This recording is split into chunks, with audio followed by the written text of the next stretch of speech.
Ladies and gentlemen, filmmakers and moviegoers alike. I'm always off my mark. God damn it. Moviegoers Why do alike. you always end up doing that? I don't know how. I guess I need to re-angle my camera at some point. Welcome to Critically Casual. I'm your host, Srekcuf5. Joining me as always is the amazing Dorky Dev. What's up, Dev? Not much. That's good to Just, hear. running around. Running around. No, wait, No, we're not fuck there yet. off. It's one day. Give me at least one fucking day before we go through this fucking Christmas bullshit, all right? All right. I can give you a day. It's just a fucking day. That's all I need. Maybe Hold on, not a I full forgot to make- day, but No, give me till tomorrow, all right? but Also, I forgot to tweet out the thing. Give me a second. Or the Instagram Insta the the thing. gram. yeah. Damn. Good thing you Damn can it, do it in hold an on. Insta-int. Shut up. Okay, we're so original here all the time. And Maze Runner, Scorch Trial. Can't remember how to spell Scorch. I'm an idiot. Hold on, let me look over here real quick. I don't know why I thought there was a T in there. It's okay. I thought so too when I wrote down my notes at first, but there isn't. And Death Cure Which is kind of a lazy Tonight. name for a book. at 6 p.m. Get that, guys? Yesterday. Everyone Shut who's up. listening. Fuck off. That's what I'm we're trying to doing be a today. good. Oh, fucking typo! I just noticed. Where'd you do it? Where is it? Where is it? Where is it? It's not that hard. Oh, Runer. Yep. Runer. Maze Runer. Runer. I'm the Maze Runer. This is Dave. He's the Maze Runer. Yeah, he goes around putting all the traps in the maze. But yeah, this week we're doing the Maze Runner. We thought there were 3 movies. Turns out there was only 2 left. I'm a dum dum. It's okay. It happens. I'm a dum too. But there were 4 books, right? There were 5 books actually. And this wasn't the last in the series. No. There's. Okay. Well, I think it might actually be the last in the series, and then the next 2 are prequels. Are they? Yeah, I think Hold one on, of them. Let me look is it up real quick. Order the Glade of before they show up. Maze Runner books. Yeah, Maze Runner, Scorch Trials, Death Cure. Official graphic. No. Kill Order. That was book 4, I think. Here, you go to the Wikipedia. Timeline. That's important. But this week, everybody, I'm calling this week Sick and Tired. Because, some people are sick. Other people are tired. Oh, so it's 13 years. Kill Order is 13 years before. Any book to the Fever Code. The 5th installment, 2nd book in the order. Okay. So it goes the Kill Order, Fever Code, the Maze Runner, Scorching Trial, or the Scorch Trials, and then Crank Place takes place during the Death Cure book. Okay. Apparently, it was another book released. Oh, so there's 6 books. Okay, so hey, this is on me, 100%, because I'm the one who said there were 4 movies. Okay. I don't fact check anything. It's partially my fault too. Fucking fact check me next time. Fine. Oh, we look like idiots. Yeah, that's completely on me though. I'll take the blame on that. All right. You hear that, everybody? It's all Dev's fault that we both look like idiots. It's not my fault. I mean, if you guys want to blame him, cool. Yeah, you can blame me. I don't mind. So yeah, this week, like I said, I've called it Sick and Tired. We're talking about Maze Runner, the Scorch Trials, and then the Death Cure. Anything else we want to talk about before we hop into today's first movie? Give me 1 second. I'm typing something out. So let me pull up the IMDb's real quick. Day. Maze Runner, Death Cure, Tab, Scorch Trials. All right, good go. Whew, okay.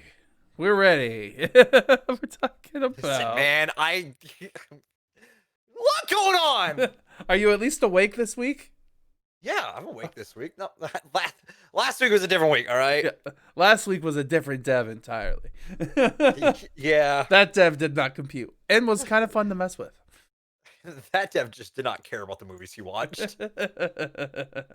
Well, how about today? What did today's dev, or yesterday's dev, think about today's movie? Maze Runner: The Scorch Trials. These movies were this movie This movie?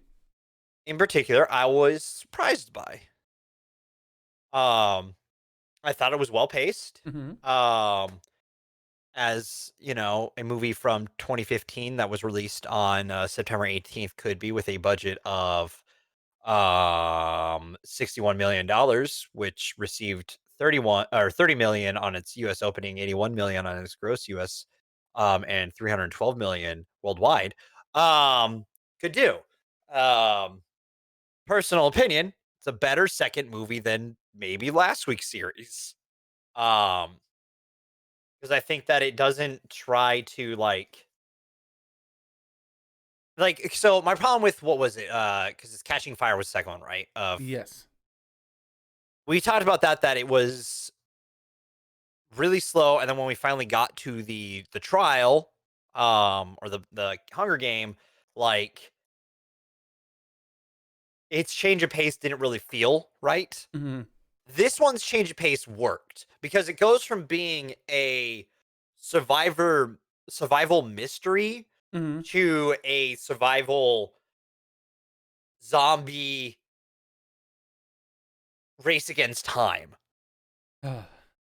Zombie part got me. Didn't care for him? What? Like, Did you not care for him? I didn't care for him. Oh, that's fair. I think they're cool. Like, they were personally. cool. They had some interesting designs for sure. Well, part of them did. Like the first one we got to see with the blackened eyes. I thought that was really sweet. And then the crab mouth man, whoever he was, whatever. But like past that, I was like, does it really have to be zombies? Can they do something else? I mean, I understand that humans obviously have to turn into zombies, but like, come on. I mean, if you're gonna do, like, hey, it's a book that came out during the late 2000s, Yeah, early 2010s. I think this book came out. Zombies were popular. Mm-hmm. This is during the hype of Walking Dead. So, oh, I forgot to mention this. You saw the picture I sent you, the screenshot I sent about what year Maze Runner takes place? yeah, 2020. That made me laugh really hard. Like, a lot harder than I thought. Because I was sitting there on the couch with this, watching this movie with my dad. You need to go walk away for a second. I forgot my water bottle. All right, no worries. I'll just tell the audience this super amazing story that obviously Dev doesn't need to hear, and that I am not stalling in time for. I'm away, right? What? Did you hear me the entire time I was away? No, because I was talking the whole time too. Oh, fucking damn it. My mic might have been able to pick me up the entire time. No, I guess I have my noise gate pretty well. Like, I heard you as you were walking out the door. You're like, no, no, no, no, no. And then, like, that was the last I heard of you. But, yeah, did I remember to unmute myself? I did. Good to know. God damn it. Thinking about it, it took me a second. I was like, hold on. No, yes. But I was going to say, I was watching this movie with my dad, and I was explaining, like, every movie lately that you and I have watched where there has been, like, virus and exploitation and, like, depression and, like, apocalypses, it has been very much felt like we were watching the news in 2020. And I literally, I said that to my dad, and I was like, yeah, it's like, we keep saying, it's like we're watching something in 2020. We try to watch movies to escape, yet we keep being reminded of this terrible, awful year. I wonder what year this movie takes place. 2020. Ah! Listen. So the big thing is, writers aren't, like, don't predict. Yeah, they're not They're prolific. pessimistic. Yeah. They're pessimistic. Yeah. Because pessimism makes good writing. Pessimism with a side of optimism. Mm-hmm. Um, so like back to this movie real quick. I don't mind the cranks because they remind me of clickers, if that makes sense. And clickers are scary. Yeah. So if you're gonna remind me of any sort of infected, um, reminding me of clickers is a good go because that shit terrifies me Mm-hmm. when you start hearing the clicking noises and shit, which you hear a few times in this, and I'm like, okay, I'm not okay. I don't like this. um, and honestly, I think it's a good pickup from where the last one leaves off. I think that the characters' decisions all make sense. Who they are makes sense. You don't feel like anyone's like drastically different. Um, I can't help but compare it to the other teen drama that we've recently finished No, yeah. with the Hunger Games. And I feel like there's less bullshit, if that makes sense. Mm-hmm. This Um, movie. Sorry, go ahead and finish. no, go ahead. Go ahead. No, I 100% agree with you that I enjoy. Like, I like this movie more. At the end of this movie, I was sitting there. I was like, did I actually enjoy this movie quite a bit? Like, I had a good time. I thought it was decently paced as well. There were some moments that I thought were a bit like cliche. Like everyone, like you used the GIF that I thought was the most cliche part of this movie, and I was like, oh, of course. Okay, if you have an opportunity for a dude to slide on a door, you do it. All right. It's just the worst part about that to me is the door opens like, psh, all right, let's go. Close the door. Psh, I'm like, oh, come on. It's intense. It's fun. I'm cool with it. Listen, also, even if cliche writing things happen or what you think is cliche, guess what? That's good writing. You want to know why? Mm-hmm. Because it means if you know what's happening, it means the writer wrote it in a way that makes you understand what is happening. It's That's good recognizable. writing. It's the Indiana Yes. Jones moment. I'm not talking about that. I'm just talking about in general with the movie. Mm-hmm. And yeah, there's some things that I would consider cliche, but that's not necessarily a bad thing. And I'll get more into that with the next movie. Yeah. I hear you. But I think that like even with it having quote unquote cliche moments, I think that that's not a bad thing because this movie is well paced. It leads the audience the direction it's supposed to go. It doesn't feel like it doesn't feel like it meanders. Mm-hmm. Like there's never a moment in this movie where I feel like it's slowed down to a snail's pace. There's a entire section of them pretty much just walking, and it doesn't feel slow. Mm-hmm. Um, which it's towards the beginning of the movie when they're walking to the place they see the lights. Yeah. I know. Yeah, I know what you're Because talking shit keeps happening, and it keeps being intense, and it keeps working. about. Mm-hmm. Part of me wonders though. There's a bit of info that I miss. Like, well, not necessarily miss. Like, I would have loved to see a few more character moments. I understand that this movie is 2 hours and 11 minutes long with credits. Without them, it's like just over 2 hours. So, I understand that this is already a long movie as is for like a teen novel, young adult novel. My apologies, but there, like, I want to see more. Like, why did Eris choose Thomas? Type things. Like, where did these motivations come from? Why was it less than 8 hours? Why was it like just a couple of hours and then these things are happening? Like, I didn't read the book, so I couldn't say if that was in the book or not, but I feel like that's moments that were a lot better explained in the book, of course. Probably, but for a movie standpoint, I think it still works. Yeah, for the most part. I honestly didn't really feel like anything was out of place. Maybe you know what's funny that you're gonna like? No Marvel connections. I know. I was a star-studded cast. Yes. Because you got like Dylan O'Brien, who's pretty damn good at what he does. Ki Hong Lee is really good. Thomas Brody's awesome. You got Rosa Salazar from Alita. You have goddamn Giancarlo Esposito, Mr. Goddamn. Um, oh, now I blank on his name. Fuck. Oh no. Which one are you? Gus. Yes, Um, Gus. um, It sounds kind yeah, of you have like Gon Moff. Pride. Um, you have like he's just good. He's just so good, and it's good to see him play Gus a Mothfrey. morally gray character instead of just the villain, Hmm. which he tends to get cast to. Because he's a really good villain. Don't get me wrong. He's fantastic. He's Um, great. It's his voice, his it really is. stature. You got Adrian Gillian is in this movie, which I didn't expect. Patricia Clarkson plays a really good evil scientist. What is it? I think this guy was in a movie we did recently. Let me double check. Um, maybe I'm wrong. I'm willing to be wrong. I'm surprised you aren't mentioning the one that really caught my attention.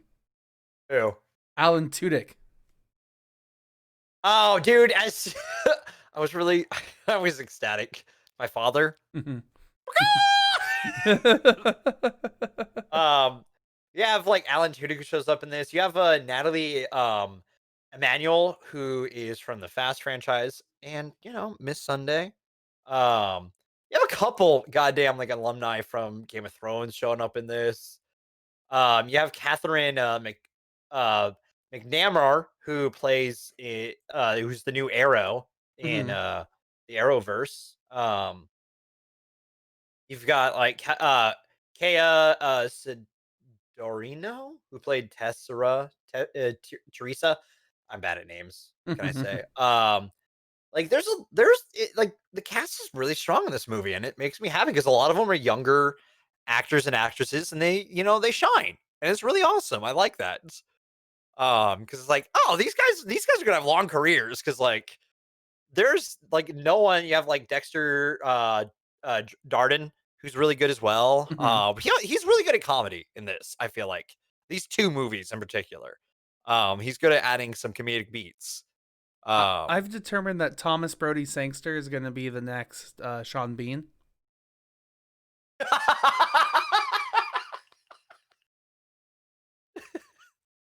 you know, the shoe fits. Maybe a little. Um, oh, was he in? He was in Game of Thrones too, wasn't he? He Yeah. was, yes.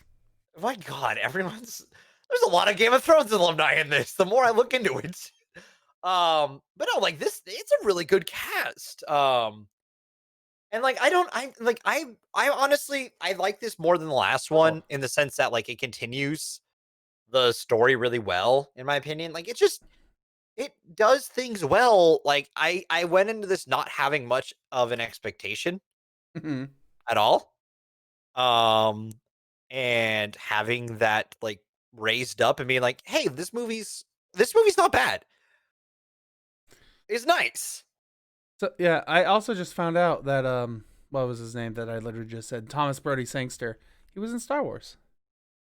Yeah, he was in Force no, was he in You were right the first time. Force Awakens? Yep.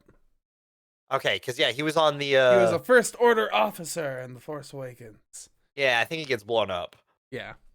Um So I think he's one of the ones that gets blown up when the adds more um evidence to my Sean Bean theory.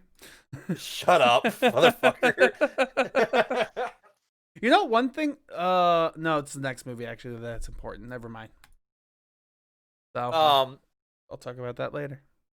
no, I it's weird for me to praise this movie because it feels like this is not a movie I should normally be into, Mm-hmm. but I kind of like through this movie and the next one, I just kind of dug it. So like I like it. I I did. like this. I agree with you, especially in the next movie too. Like the next movie wasn't quite my thing. It was still good. It definitely had the like darker moments that made me think more. But it also the oh well, I'll talk about that when we get there. Uh, but there was a lot that I liked because it started us off with a very similar tone and mood and feel the first movie, and then it just completely goes in its own direct. Well, not completely in its own direction, but it decides to change its emotions and what it wants to do with how it's going to take the story and what it's going to do with our characters, and it works. And then it sets it up for I honestly feel like a better story for movie 3, which leads us to a better resolution. Especially Yes. because if we're going to directly compare it to the Hunger Games and how the Hunger Games ends, like there's a lot of ways that we can do better here. Well, the fact that the last book isn't split into two is another one, which we'll get more into that with the next movie. That's true. But like the fact that like this one also there's a twist in this one that comes towards the end. But if you don't know the twist, I think the setup's really good for Yeah, it. absolutely. I I knew didn't the know the twist. twist.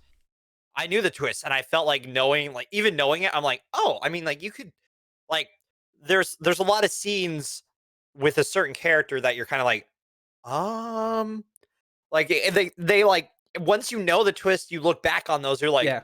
oh, oh, and I think that's good. Like that's good directing, that's good acting, that's good writing. That's how you write a story that doesn't just have like twist in Mhm. the end kind of thing. I don't know. It's just like I like this. I actually genuinely like this. I didn't expect to enjoy a young adult movie. um or a YAN movie, young adult novel movie. Because YAN isn't my thing Yeah. usually. Obviously after shitting on last week. Um, and I You mean, mean like, you mean you don't like a movie where the main character is just your average person and that average person changes the world? well, they aren't an average person because they're emotionless and dry. That's my problem with those ones. Mhm. This one, like, the characters have character to them. Like, I would follow, like, any of the characters that are in this group could have been the lead. Honestly, yeah. The one that I would argue would have the most problem would probably be Mino, but I think Mino could be a lead though, still. mhm. Because of what he goes through. I think every character has stuff that they go through, that would make them a unique character to see the perspective through, Mhm. the story, which weirdly enough, you can like kind of call it to like Harry Potter because like you can go through the Harry Potter movies from someone else's perspective, Yeah. and have a different take on it, but also still have the same story. Um, while like these movies, I think do a good job of that, where you can switch out um Thomas as the lead and make Mino the lead, Teresa the lead, Newt the lead, Frypan the lead. Maybe everyone else might not couldn't be the lead because they're not from the first one. Actually, Teresa couldn't be the lead either because she comes in late in the first Yeah. one. Um, I could so definitely I see Newton as the main character. That's for sure. oh yeah, I can see Newt as a main character. I can see Mino as a main character, and even Frypan as a main character, just because like they've been through Absolutely. more than Thomas, Yeah. technically. So, um, they just don't have. I mean, they just don't have the backstory that Thomas has. Mhm. I Absolutely. guess is the best way to put it. Um, so I mean, I like this. I liked this. The moments that are intense are intense. The moments where things like split and stuff like that. I think it works out really well. I was genuinely surprised by it. I was happily surprised. So like I just didn't expect um to like this as much. Mhm. Yeah, I agree with you. I definitely did not expect to like this movie as much as I did. But there are still small things that I can pick on, which I All will. right, I will allow you a up to 5 minute buffer window. 5 minute buffer on my own show. You kidding me? Listen, as the executive producer of everything, Sure, um, sure. No, but honestly, it's really just genuinely tiny things. Like, I d- I was confused because the entire time everyone in the Glade is called like they're called immunes, but we learn things throughout this movie that doesn't entirely prove that's the case.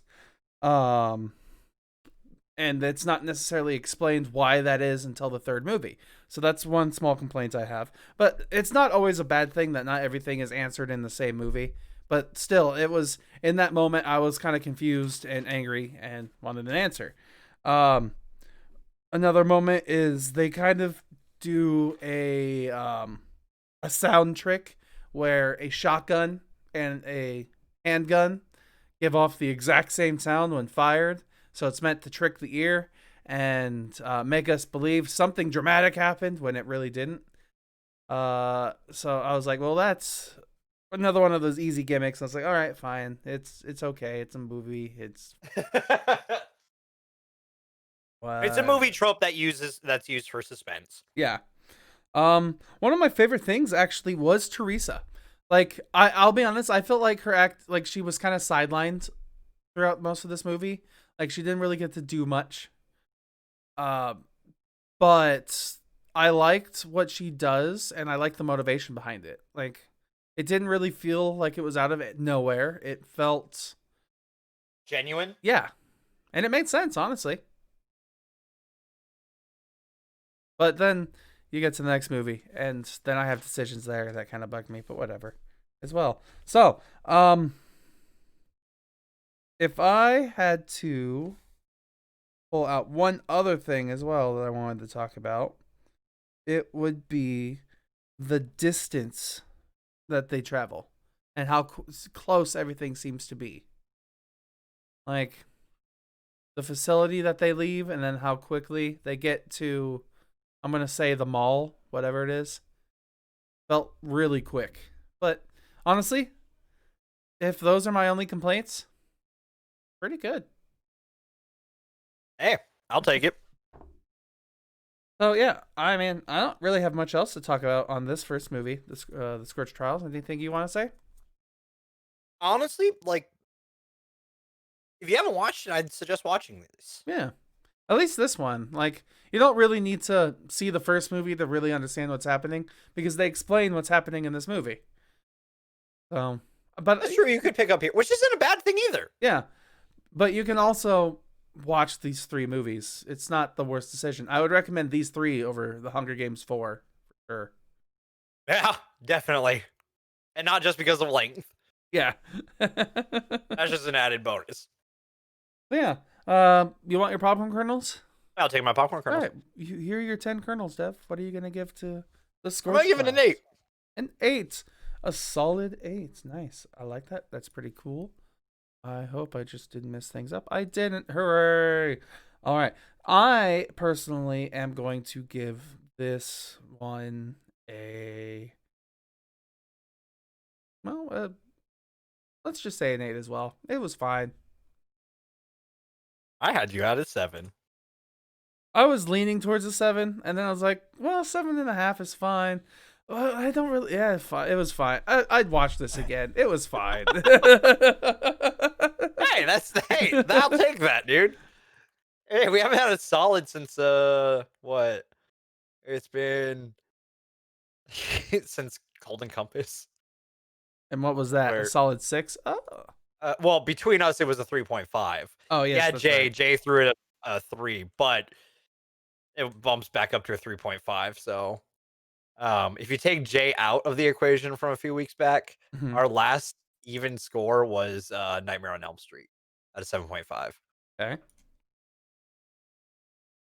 5. Interessant. All right.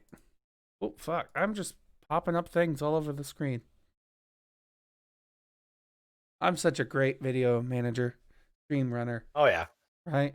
All right. So I 100%. think we're done with this first movie here. Let's move on to our second movie, the one that everyone's talking about. It's all the rage. I'm just kidding. Maze Runner: The Death Cure, which came out January 26, 2018, which means we started this show by then, right? I think so at this point. Right? No, it was just after we were just starting. Yeah. Okay. We would have started a month later. Came out January 26, 2018 with a budget of 62 million. One more million than the last one. Made US opening 24 million. Gross US at 58. And cumulative worldwide at 288 million. So I mean it made his budget back then some. Made less than the last one. All that being said, though, I think it's a good conclusion. I would agree with you. I felt like it definitely wrapped up the story fairly well. However, I also felt like there was a lot of like I wrote down 5 specific moments in this movie where I was like, well, that's convenient. Well, that's convenient. Well, that's kind of nifty. Well, like like I I definitely thought, oh, ooh. And then there was one soundbite. I'm pretty sure you know which one it is, but it completely pulled me out of this movie for sure. Okay, give the Wilhelm a break, okay? Jesus. It's iconic. I love it. Okay? But it was so out of nowhere. Bullshit, there was an explosion. That's when you use the Wilhelm. This whole movie had explosions. Not true, but I mean, I love the Wilhelm, okay? This is like we will fundamentally always argue on. you know, Should the Wilhelm be in a movie or not? I will always say yes, except for the Hobbits. That was the only time during the extended edition where they Wilhelmed the king of the dwarves, Thorin's dad, and I got irate about it. see, I feel like a movie that's trying to be this serious shouldn't have a Wilhelm in it. I disagree. Well, I respectfully appreciate your agreement. God, I can't English. I appreciate you. I know we will always agree to disagree on this topic, but I love the Wilhelm. It is iconic. I fucking love it when it's a movie because it's one of those things that everyone can just go, ah, kind of thing, real quick. Just a real quick, you know? It doesn't break the movie for me. It's just a real quick, oh.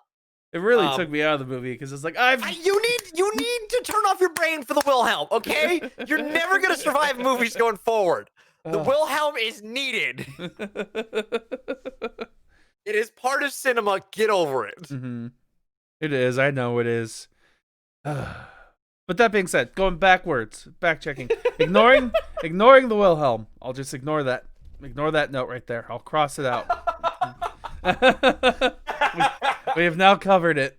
Wilhelm. There was literally 1, 2, 3, 4 moments that I call like Deus Ex Machina moments where a character just kind of shows up and saves the day. And like, sure, life happens like that at times. But it's just really convenient. Like, they just had to keep the movie going. And then the one moment that I actually said was super convenient was the freaking pool. That it wasn't shorter?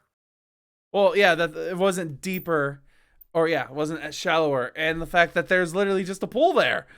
Hey, buildings have fountains outside. It's just a deep fountain. Just how convenient. Where it was placed. The Bellagio exists. Also, the tunnel isn't just convenient. You know they were going to show up.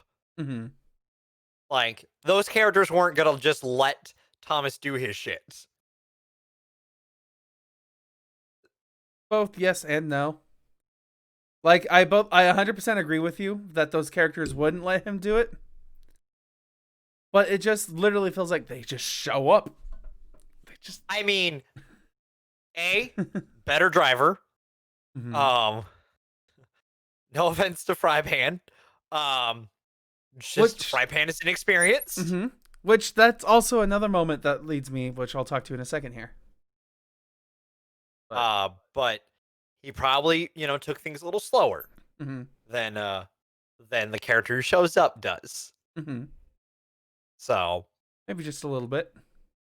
But then that leads me to the thing too, because is in that moment when Frypan does his thing with the with you know what, isn't he the one who's talking about his hand and how it hurts and how it's in pain? He's like, my hand, my hand. Yet when they're in the vehicle, when it's like, I mean, as they're trying to get out, isn't him who's complaining about the pain in his hand? I mean, you just got an accident, so yeah. Okay. Then Maybe. Hold on. I'm pretty sure it's him because YouTube commentary or closed captions said it was him that was saying it. And if it is him, it leads me to be upset that it wasn't Newt who was saying it instead. Here we go. Here we go. Like, and I can talk about more why that is specifically in spoilers, but it just felt like that would be better. Like, they had enough moments in there for us with Newt and what was happening. He just muted me, didn't he? No. Okay. I'm watching the scene. He's watching the scene. This is still rented technically, so we have the chance. You got time. And going for the putter. Grass. Wings. I think he said my head. Head. Okay. What if you put on the closed captions?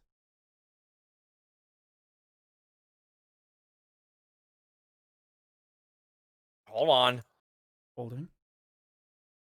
Bated breath. See how this performs.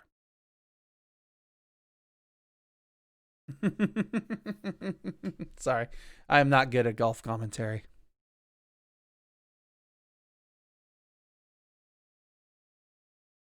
Holding.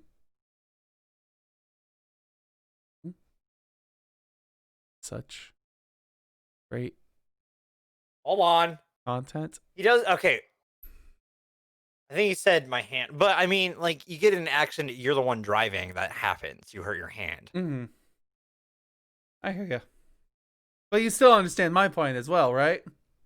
I mean, yes and no, because that requires changing the scene. Yeah. And then, no, I'm kidding. It's just a lot of this movie does feel like it has convenient moments because I feel like Teresa's mindset too, like the two events that just happen to happen one right after the other, like, man, that was convenient that it changed her mind. I mean, of course, there was also more to it. I'll be honest, there was a bit more in the back end that kind of led to her reasoning, but still, I wanted to bring it up, and I could explain more. Spoilers again. And the last thing that kind of made me want to know is the end of the movie when the building is being attacked. Where did those come from? Were they outside? Like the weapons that were being used by the people who were attacking the tower from far away? I'm trying to give as little spoilers as possible. Where did they get them? Yeah.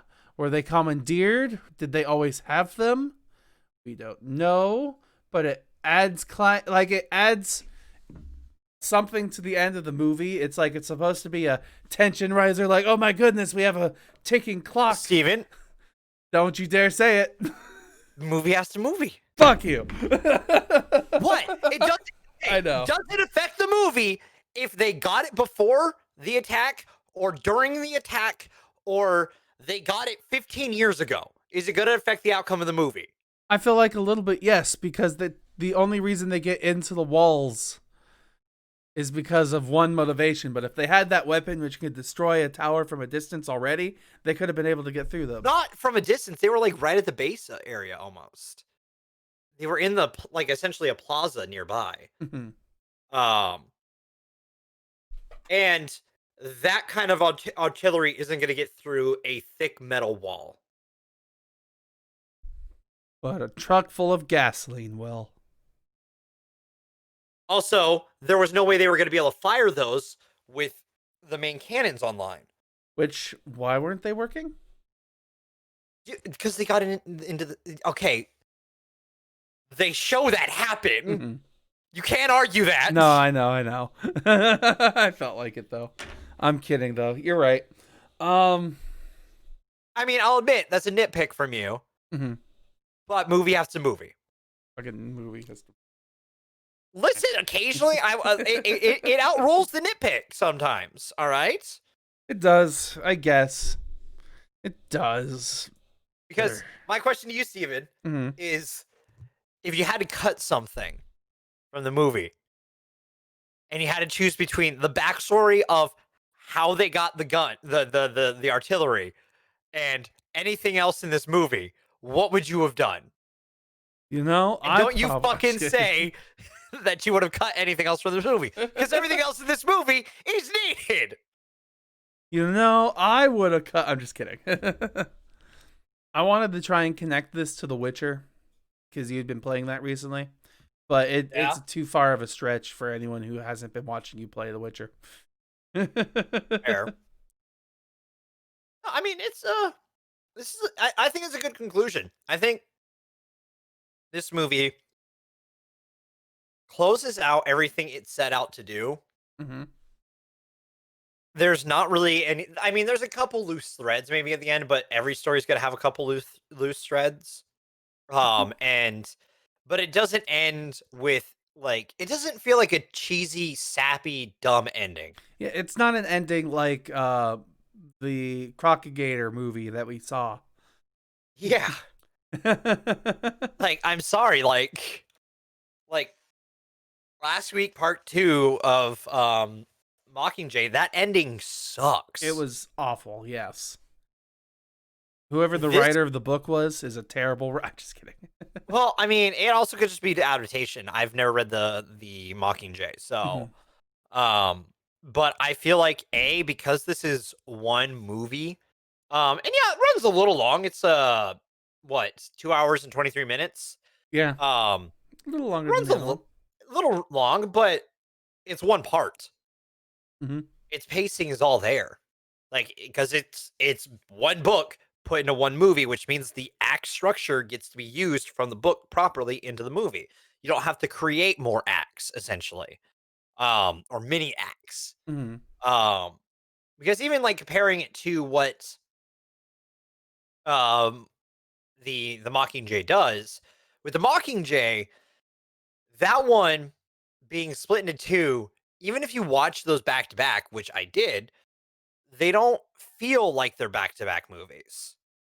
They don't feel like you could watch those back to back and have a coherent set of acts, you Okay. know? Yeah, I hear what you mean. Like if you watch Infinity War and Endgame back to back, those feel like strung together movies. Um like they feel like you could watch one right after the other. I need Or one like second Rogue here. Okay, Sorry. I'm gonna keep talking. Or like Rogue One to the A New Hope. Like those movies string together. And I feel like, from Scorch Trials to Death Cure, they go together better than what Mockingjay Part 1 and Part 2 do. Like Mockingjay ended up with the same issues as The Hobbit did. And The Hobbit, I'm not a fan of The Hobbit because it breaks up the acts too much. Like The Hobbit could have worked as a two movie. It could have, yeah. While the Mockingjay needed to be one movie. And I'm glad that this movie came on the tail end of the YAN movies. Because Before like we transitioned heavily into comic book heroes. I mean, comic book heroes were already the thing by 2018, but like young adult novel movies had kind of started to die out. All thanks to Twilight. Well, Twilight kicked it off in some ways. Harry Potter technically kicked it off. But then, you had Hunger Games, Twilight, Maze Runner, Percy Jackson, which apparently butchers its source material. Aragon came out during this time, Golden Compass.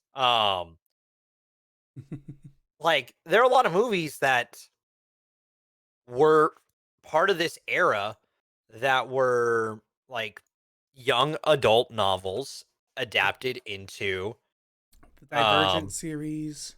Yeah, like there's City a lot of Glass. them. And so like and that's also probably why this one's box office return wasn't as good Mhm. as the last one. I don't think that's this movie's fault. I think it's just because it was on the tail end of Just an burnout. era. Yeah. Um, because I mean, like I think it's still a good movie. I think it's for me, I kind of enjoy it more than um Scorch Trials because I think it just keeps moving the plot forward better. It answers questions. Um, some of it's a little cliche, but I'm okay with it because the way they explain how these things happen makes sense. And that just goes back to writing a story that makes sense. Mhm. Instead of just writing things to happen. And just like, I don't know, it's just it for me it works. So if I was at the time a young adult, um, I like mean, you as in are a a young teenager, adult. in the sense of like a teenager young adult, Yeah. which is what these are marketed towards. Because by 2018, I was very much not a young adult anymore. In that sense, You I are very was much in the middle of your midlife depression. fuck you, quarter life crisis. Thank you. Um, why do you think this show started? Oh, ouch. I was a rebound to distract from your quarter life crisis. Oh, yes, sir. Or I'm still going through it. Uh, probably that one. Oh, but like, jeez. I don't know. It's just, I genuinely enjoyed how these movies went Yeah. personally. Like, I was genuinely surprised with how much of this movie I liked and how much of a conclusion I liked it. Like, it ended. I'm like, wow, I liked that. Okay, Mhm. cool. Because like I genuinely didn't expect myself to like this Yeah. because I don't think YAN movies work usually. Hmm. There's a long track record of both male and female led ones not doing well or being really dry to me personally. Maybe being successful from the box office perspective, but being bland, at least from my perspective. Um, i.e. Percy Jackson, i.e. Hunger Games, i.e. Twilight, have no knowledge about Divergence, so I couldn't tell you there. Aragon pisses me off, and I love that book. Um, so like, there's certain things that like I don't expect to like these movies. I go in with an open mind, and this one shocked me. Hmm. This series shocked me, which is nice. I genuinely was happy with how this series goes. So, like, I don't know. I don't know how it compares to the books. Um, Maybe I'll pick them up and read them though. You know, Might be worth it. might be worth it for me.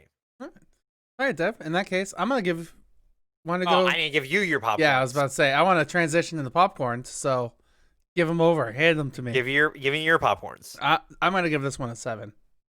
I Okay, mean, like it was good, but not quite as good as the second one to me. if that's fair. I like it more than the second one, so I'm giving it an 8.5, which puts it at an 8. Overall, What which what does we did the original Maze Runner this year too, right? 7. Seven? We did. We gave it sevens across the board. All right. So not a bad franchise. Like No. averaging out to like if you average all of them together, like 7.75. So Mhm. rounding up to an 8 overall franchise. Um, that's pretty good. I feel like if we ever, not that we're ranking these, we should make a list sometime of our young adult novel movie list of where we would rank these. Yeah. Um, That'd be a fun day. that'd be a fun list. We do have to do the Divergent movies. And then gloss over Harry Potter Mhm. We have to do that first, I think, or Harry Potter night. So, and just gloss over that mhm, for reasons. for reasons. So yeah, let's move on into spoilers here for the Death Cure. Oh wow, that was such a great transition. We're now into Death Cure. God damn it. All right. So where do you want to start, spoiler wise? So honestly, the first place I want to start is Galley. Let's talk about the return of Galley. That was a shock. It really was. It came out of nowhere, and I want to ask you. Well, obviously you think it was great. I can't comparison. I was about to say, was it a justified shock? Like, was it? Does it matter that it was Galley that came back? Could it have been anybody else? I mean, who else could have come back? B, I think it was a cool play. Honestly, because it's somebody. You know what gave it away though that it was him. Just seconds before the reveal was when he turned and his head like kind of had the shape, and I'm like, wait, hold up, wait a minute, no, and the mask is removed, and I'm like, what the fuck is Will Poulter doing here? You died. You right? died. We watched you die in the first movie. What? But that's a good move in my opinion. Like bring someone back who it adds tension because Galley and Thomas butt heads. But seeing them work together was kind of cool. Like seeing them put that aside because they like the redemption arc. Yeah, no, give Galley a little bit of redemption because like also what Galley does in the end of Maze Runner is like he wasn't exactly in control of himself. So, I think it's kind of good. I liked it. It was something I didn't necessarily expect from it. Yeah. It just go ahead. I was about to say, but he also leads into 3 specific moments that I wrote down. Like, it's not that it's his fault. It's not that he's a bad actor or anything, or it's just that the writing was, hey, there's these people swarming in on our main character, Thomas, Newt, and friends. Oh my goodness, the big gate guns are being pulled. They're opening fire on a crowd of civilians. And this group of people that were chasing Thomas and friends is actually Galley and friends. They saved our main characters from being killed by random machine fire. Hooray! Like that was the very first moment in this movie where I was like, well, that was a little convenient. I mean, other than the virus checkpoint, which he said doesn't count, so I won't count it. All right, I'll take it. I will take you counting this if you take off everyone if you take off Brenda and Jorge showing up in the tunnel. Yeah, I'll take that off. I'll take off Brenda and Jorge showing off. I'll still argue on this. Okay. Because, I gave you a fair moment to argue it. Movie has to... No, I won't. No, I think it's the only way that you can really get that to work with his character showing up. Because I don't see another moment where he could. I don't think there's another moment where he could show up, but I think they could set it up a little bit better. I mean, you see Newt seeing everyone kind of closing in on him. Yeah. And then I would have liked maybe more dialogue, more conversation in between the two, maybe. Like, as much as I hate just talking exposition dumps, I think it would have been better to have, like, maybe even 1 or 2 words, like one phrase, something, before it's just revealed that it's Galley. I feel like that would have if he talked too much, we would have picked up who it is sooner, and the reveal wouldn't have been as revealing, I guess. I was saying that to be an ass. Sorry. I mean, that's the only way I knew how to say it. Okay. But then that also leads me to point 2 about Galley. Is his plan is to hope that Teresa's going to have a change of heart. I mean, she's always been on the side of trying to help the better good. Better good. Which she doesn't exactly go about it the best way. Nope, she tried, which she says on her deathbed. I tried. And I mean, I do got to give the movie credit because you understand why she's doing what she's doing. Absolutely. She's trying to Um, save all of humanity, not just a couple yeah, of people. yeah, exactly. So like I understand it. I'm not like for me personally, it's one of those like, all right, I get why we're doing this. It, I get. I don't, Go ahead. I genuinely feel like the only comparison, like, imagine if Abraham Lincoln Vampire Hunter was real and like a real story, and the idea was the cure for vampirism was hidden within people of color, and then the debate of was, all right, do we keep them as property or do we set them free? Like, I feel like I don't know why that's what made me think of it, but that was the next thing I could think of as a story that could possibly come close to this. Only because they literally have moments where our characters like Mino and all the others, like Eris, when he's relieved from the train, have shirts that say "Property of Wicked" on the back, even though they're individual people with all of their like, lives. Well, a lot of YAN novels are kind of pushing people to be more Marxist. Mm-hmm. Um, take that as you will. Um, Workers personally, of I the don't see a world problem with it. unite. Um, because capitalism bad. Is kind of the story they're aiming for. Whether or not you agree with that, I'll leave up to you. Um, I'll leave that discussion for my personal channel. Um, but the like being property of a corporation, I mean, that's just it's what a lot of young individuals feel like that's what is all there is. So the ability to fight against that Mm-hmm. is a good story for them. Um, so like with Teresa, her being willing to be a part of that for the greater good,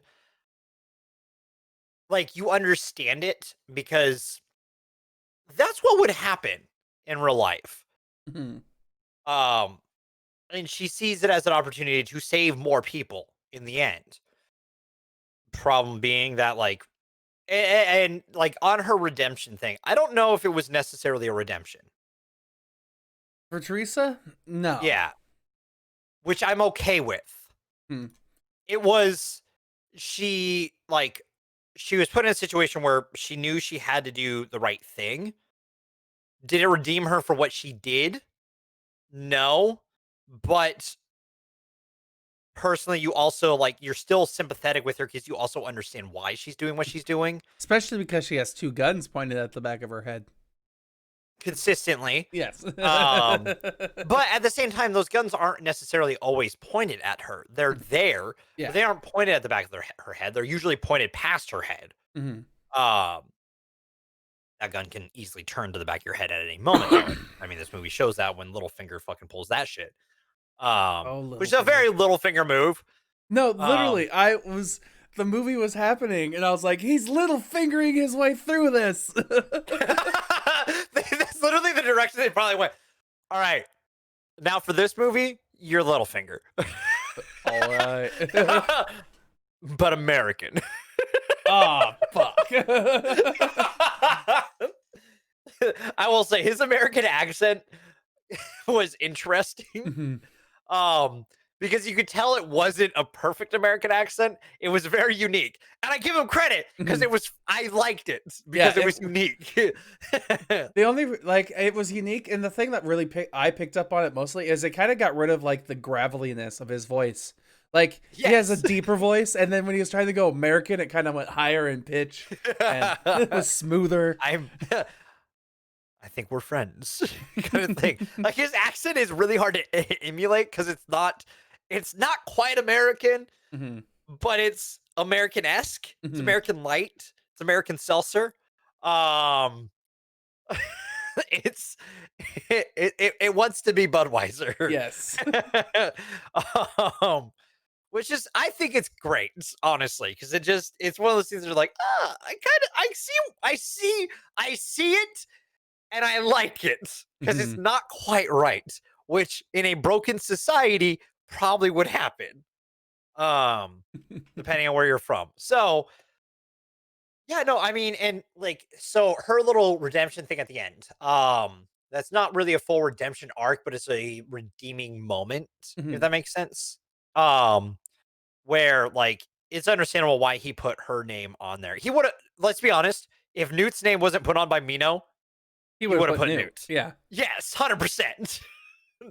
But Like Newt's already there. part of me was wondering like how many times are we going to see Newt written on that rock? I miss Newt. I miss Newt. Fry pan Mino. Yeah. And Thomas. Newt! Which can I transition into Newt? Yes. Did they show at any moment like of him getting infected before he shows Thomas? No, because it's airborne. Okay. He got the airborne pathogen because he's compromised. His immune system is compromised to the disease because He was the he wasn't control immune. group. He was not in the immune. Yes, Yeah. yes. Um, Which is which I my think. problem with two, but Well, I don't think everyone is necessarily immune to bite. Mhm. I think that because it makes sense. So funny enough, I just watched Game Theory, which talked about Minecraft zombies. So, Airborne um, zombieism, yeah. I was yes, watching that too. airborne pathogen. If your immune system is compromised to that, you're more likely to get that. But if your immune system can fight the airborne, you can still get bit because it's a direct through your biggest protective system, your skin. Then two questions then past that. If it's an airborne virus that he catches, how did he not get it in the maze? Because they were in the open air outside of the maze. It might be because it's away from where the disease mostly is. Okay. Um, and all of them don't have it, so there's not a place for the airborne pathogen to be spread from. Okay. So they're not compromised till they go out to the real world. Okay. I could see that. They're just kept far enough away from an active source Yeah, of it. which also means that like because it's airborne, maybe it takes more time through that way to spread rather than like through a bite where it's almost instant growth from it Plus, and scratches. and I was about to say, Winston was scratched. He wasn't bit, and that's Yeah, what he but changed. I mean, look at their fucking hands Yeah. from the cranks. But yeah, but also like Winston simultaneously, he was the reason why I was upset about this because we are led to believe that they're all immunes, but we are quickly find I out. think he's still immune, Mhm. but Google said otherwise when I looked it up. okay. I think it's a different level of immunity. I guess would be the way to put it. Yeah, just not At direct least as far as we injection know. into the blood. Yeah, I think like with Mino would be compromised by like a bite, Mhm. but he obviously has one of the stronger immunities to it Mhm. because they were using him as like an antidote. Yeah, as the blood Um, bag. yes. Um, so like obviously he's got these like super strong antibodies to this thing, but not strong enough for a direct contact with it. Mhm. While like Thomas's his does. Yeah, Which I do like that setup where um we see what's Rose's character's name again? Brenda. Brenda. After like obviously months like a month later or something, months later. Mhm. Um and like you have that moment where they walk by each other and she kind of looks. I kind of like the flirtatious but not a thing yet, where they set it up where it could be a thing once the movie ends. Yeah, like Um there's a possibility of them getting together now that they're yeah, in a peaceful situation. yes. I'm cool with that. Um There was a moment in the second movie I was like, are you really gonna pull the love triangle bullshit on us here with Teresa, Brenda, and Thomas? I'm glad they didn't do it Yeah. because they could have easily have done it. Hmm. And so them not doing that, I think, was actually kind of rad. Yeah. Because we didn't have to deal with that bullshit. Um, and so like I think my thing about the immune system thing with it is that I think it makes sense. Because I mean, to bring it to real life, there are people who get the airborne pathogen of coronavirus and don't feel it Hmm. or have any changes at all. while other people lose sense of taste or have higher complications from it. Um, so those whose immune systems aren't compromised by it, um, don't experience anything from it. Their body just breaks it down because it's airborne. Mind you, if coronavirus was a zombie plague and people were biting people with it, it probably would be worse because hey, it would be worse because saliva has it in there Mhm. then. Um, which is why wearing a mask stops it, because when you're talking and breathing, you're setting out moisture molecules that have the virus in it. Um, and depending on what you're saying and stuff like that, depends on how far the launch can go, because it can go up depending on what you're doing, it could go 6 meters away. Um, depending on the kind of like airflow, stuff like that. Mhm. Especially with still air and stuff. That's why being inside and stuff like that also affects it. Um, which is weird. This movie understands pandemics, and I respect that about it.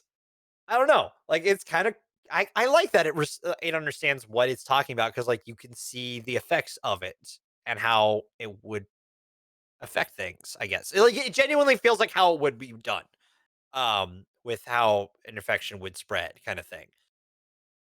How the world ends up, who knows? If that's really how it would go or not. That's I don't know. Look at 2020.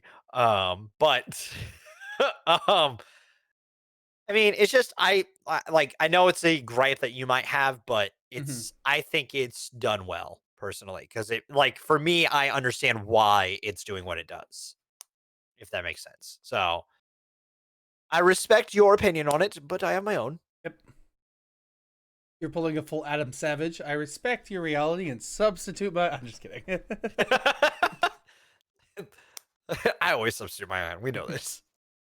Yeah. Yes. Dude. All right. Well, I guess that's pretty much it. Honestly, there's not much else that I can say that isn't easily movies got a movieable. So, want to just move on to the news and wrap things up for today? Yeah, let's do that. All right. Hit the news button, please. Wow, we're so newsy.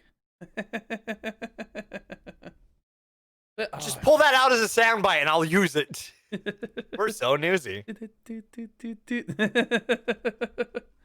What was I about to say? Thoughts? Process. We're gonna get there. Don't worry. It's gonna happen eventually at some point. Yeah, I don't know. I'm kidding. So honestly, I was once again looking through things, and I don't want to talk about all the people who died, because once again, people are dying. It's very unfortunate, and it's just gonna keep happening. If it wasn't a year where, some of these things can be talked outable because they're not death via COVID, but still, there's so many of that happening this year. I just kind of want to not end the show on a downer.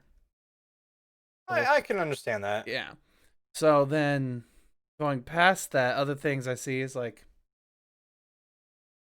we have no spoilers, but Baby Yoda has a name. Why would you say that? They'll figure it Why out. would you say it that way? Well, if they most people just say it a different way, damn it. How would they say it?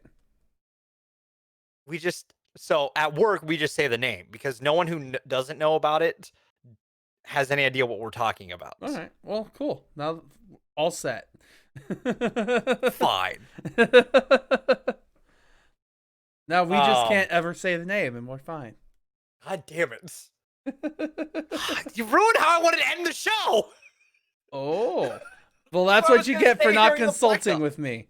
What? I never consulted with you at the end. You just let me do my own fucking thing when you're doing your fucking closing thing. Yeah, I usually do. So yeah, there's that. I think you'll enjoy The Mandalorian. Oh yeah, no, this week's episode's the best episode. Absolutely. Though I have one complaint, but it's nothing to do with anything at all. It's not even an important complaint. It's just wrinkles. My only complaint. On what? On her fucking Yeah. on her tails? Why? Just doesn't, to me, it just looked artificial because of the wrinkles. Like, I don't know what it was.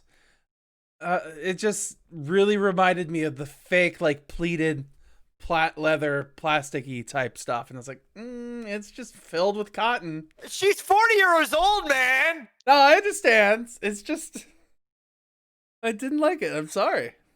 If they were all that way, but it's just the one spot where they were You bending. hate people who are old. Yes, Confirmed. I have a fear of old Steven people and growing Steven old. hates old people. Confirmed. 100%. He hates wrinkles, so you can't age around Steven. Nope, no one can age around me. Jay will eventually get aged out because Steven will kick him out. Oh, what's that terrible, like, I think it was a line in Jay and Silent Bob or something that's like, that's what you gotta like about them college girls. No, my God, Matthew McConaughey. Oh, yeah, there we go. Thank you. Put it together for me. Move on. Let's see. Other things to talk about are, Do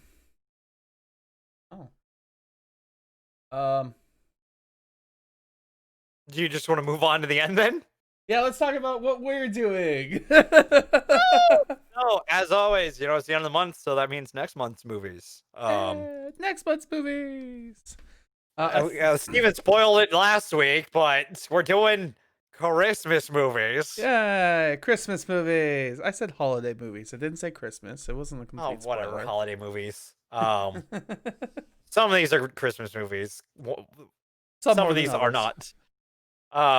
We've got, starting on December 7th, we're doing the Star Wars Holiday Special and Lego Star Wars Holiday Special, because that's new. And yeah, though the Lego Star Wars Holiday Special, I think, is less than an hour long, so we might switch which one we're gonna review in deep spoilery detail. We'll see. All right. On the 14th, we're doing the Christmas Chronicles 1 and 2. On December 21st, we're doing one of my favorite movies, which is Scrooged. I'm reading in inverse order because I love Scrooge so much, because we're going to do The Man Who Invented Christmas and Scrooge as unique takes on the Christmas Carol. And we're ending the month on the most Christmas movie of all on December 28th. The Christmas movie of all time. Christmas Story is the Christmas movie for me. But we're doing Die Hard and Die Hard 2, Die Harder. I fought for Die Hard 3, Die with a Vengeance. But then we would have nothing to do with Die Hard 4. We went on Die Hard 5! Is there a Die Hard 5? Yes! I don't believe you. Yes, there's a Die Hard 5. Oh, it came out in 2013. It's got Jai Courtney in it. A good day to Die Hard. That's right. Jai Courtney's in it, right? Let's see. With Jai Courtney, yes. He's fucking Bruce Willis's son. Do we really? Is there a Die Hard 6? No, not yet. Die Hard. Oh, jeez. Looks like it was scheduled to come out originally in 2018, but then never did. Thank God. Woo. Let's see. October. Oh, this is supposedly still happening. Unfortunately, it has led into, of all things, a Die Hard themed battery commercial. Yes, I know. I know about that. We're not worried about the Die Hard 6 battery. Called Simply McCain has been into the planning stages since 2017 and focuses on both young and present day John. So they're still working on it. This literally came out last month on Screen Rant. That's funny. News. So yeah, I guess we could technically do the third movie too. Saying as it's too late. You already set it out. You already set it up. Or that just means we'll get a third movie next month. The next time we do Die Hard. Yeah. Next December. Oh, because they're not Christmas movies at all. Darn. All right.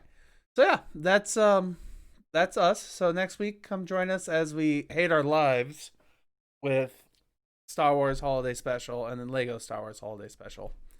Those ones are the ones that You fucking picked them! Yep.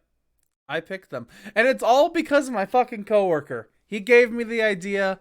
Then Disney was like, Lego Star Wars. We're like, oh, fuck, it works. It's a theme. So I'm just get it out of the way. Get the meme done and over with. It's a rite of passage. Just, just wait though. I have recently had another duo of movies that I want us to do. That I don't know when we do it. I just think they'd be terrible, and I would have a great week. I hate it here. Understandable. Well, let's end this misery. Bye, everybody. I'm just kidding. Yeah, Yay. that's it. I've got nothing else to say for today.